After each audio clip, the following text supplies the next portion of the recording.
మీ అందరూ అనుకుంటున్నారా నేను ఏదో 10 వీడియోలు చేసినంత మాత్రానో, లేకపోతే ఆ వీడియోలు అందరూ చూసినంత మాత్రానో, లేకపోతే అవి షేర్ అయినంత మాత్రానో మనకు న్యాయం జరుగుతుందని మీ అందరూ అనుకుంటున్నారా?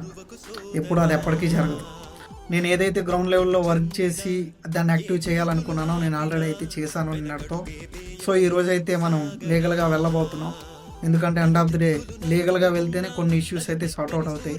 ఈ లీగల్ ఇష్యూస్ కొన్ని ఏవైతే ఉన్నాయో అవన్నీ తెలుసుకుందాం నేను ప్రయత్నంలో ఉన్నప్పుడు ఫ్యాక్టరీలో పనిచేసిన ఒక 20 ఇయర్స్ ఎక్స్పీరియన్స్ ఉన్న అతను అయితే నాకు ఫోన్ చేసి సూర్య ఇది పాయింట్స్ అని మాత్రం నాకు చెప్పారు. సో అది నాకు ఎందుకో కన్విన్సింగ్గా అనిపించింది.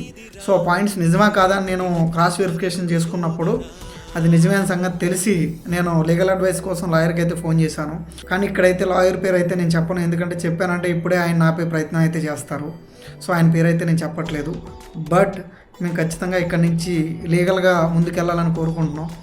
ఆయన కూడా మనకు చాలా సపోర్ట్ చేశారు. ఎందుకంటే నేను అడిగా, సార్ నా దగ్గర మనీ లేదు సార్, లీగల్ అడ్వైస్ అయితే మీరు ఇచ్చారు, బట్ ఏం చేయాలో మీరు చెప్తే నేను చేస్తాను కానీ మనీ అయితే ఇచ్చుకోలేను సార్ అంటే, లేదు సూర్య నువ్వు నీ కోసం అయితే చేయట్లేదు, రైతుల కోసం చేస్తున్నావు కాబట్టి లీగల్కి సంబంధించిన ఎంత మనీ అయినా కూడా నేను పెట్టుకుంటా అని చెప్పారు ఆయన.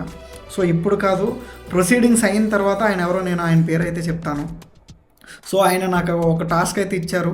ఒక 20 మెంబర్స్ని ఎవరైతే రైతులు ఉన్నారో నమ్మకస్తుల్ని వాళ్ళని అయితే పట్టుకో సూర్య, ఒక కమ్యూనిటీ బిల్డ్ చేసిన తర్వాత మనం లీగల్గా ముందుకెళ్ళాలి, మనం డైరెక్ట్గా వెళ్ళిపోవడానికి ఉండదని చెప్పారు ఆయన అయితే. సో నేనైతే ఆ టాస్క్ అయితే నేను కంప్లీట్ చేసి అరౌండ్ ఇప్పుడు 11 అవుతుంది. ఇప్పటివరకు అదే పనిలో ఉన్నా నేను.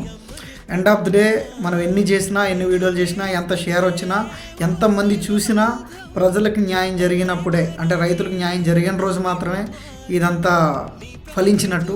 సో ఇదంతా నా ఒక్కడదే కాదు, నా వెనకతలు చాలామంది ఉన్నారు. ఒక టైం వస్తే నేను మొత్తం అందరి పేర్లు, అన్ని పేజెస్, ఎవరెవరైతే నాకు సపోర్ట్ చేస్తున్నారో ఖచ్చితంగా కెమెరా ముందు తీసుకొచ్చి అయితే నేను మాట్లాడతా. But end of the day న్యాయం జరగాలి రైతులకి, ఇదే నేను చెప్పాలనుకుంటున్నా. And thank you so much sir, మీ నుంచి మాకు ఎంత సపోర్ట్ దొరుకుతుందని నేను అనుకోలేదు. అడగంగానే మీరు రెస్పాండ్ అయ్యారు, చాలా హ్యాపీ అనిపించింది నాకైతే. Thank you sir, thank you so much. Me support అప్పటికీ మాకు ఎలాగే ఉండాలని అనుకుంటున్నా. లీగల్గా అయితే మనం ముందుకు వెళ్దాం, చూద్దాం ఏం జరుగుతుందో. జై జవాన్ జై కిసాన్. నమస్తే.